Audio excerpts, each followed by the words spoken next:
Mr. Speaker,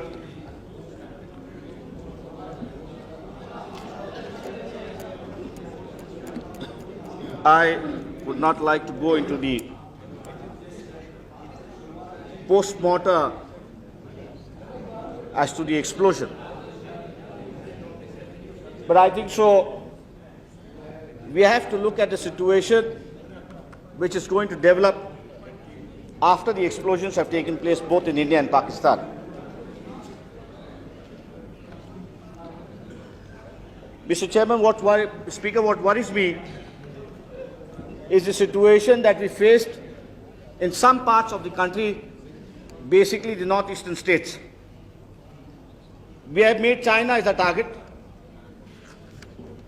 We have made Pakistan as a target. We have said that there is an internal and external security problem with us. This explanation given by the Prime Minister, I think so, is unsuitable, unconvincible, because even in last time when they were in power for 13 days, they had made recommendations, they had made efforts to go in for a nuclear explosion. Had they been 2 days more in power, I think so we would have an explosion during those periods itself. So what has been projected today as a security angle, I think so it doesn't have any relevance. But basic relevance which I come to is the theory which is being followed by the RSS. If you look at the map that was published in 1950, when there was an agreement between Sardar Vallabhbhai Patel and then the RSS president, there was an agreement that they will be released on the 26th of January 1950. Everybody was released and a book was released at that time. Even the map of the world was published in that book. And in that book, name of Pakistan was missing. The border of India was shown to be touching up to Afghanistan.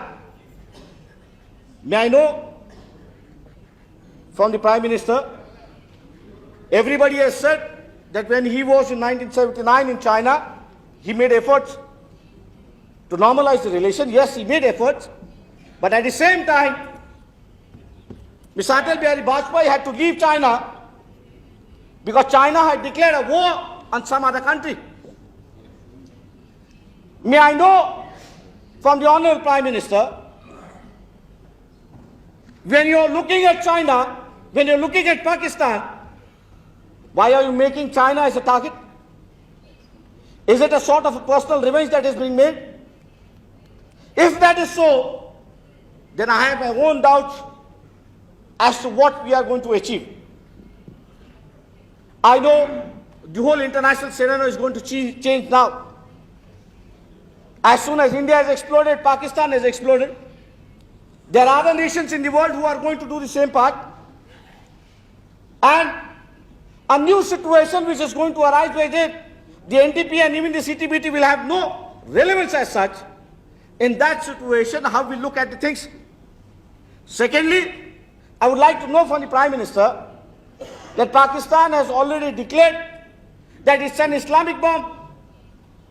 And we know from the reports that are being emanated, not from today, but for the last many years, that the Gulf countries have been making an effort to develop a nuclear bomb, a nuclear weapons in that part of the country, because after the end of the Cold World War, there are new theories are being circulated.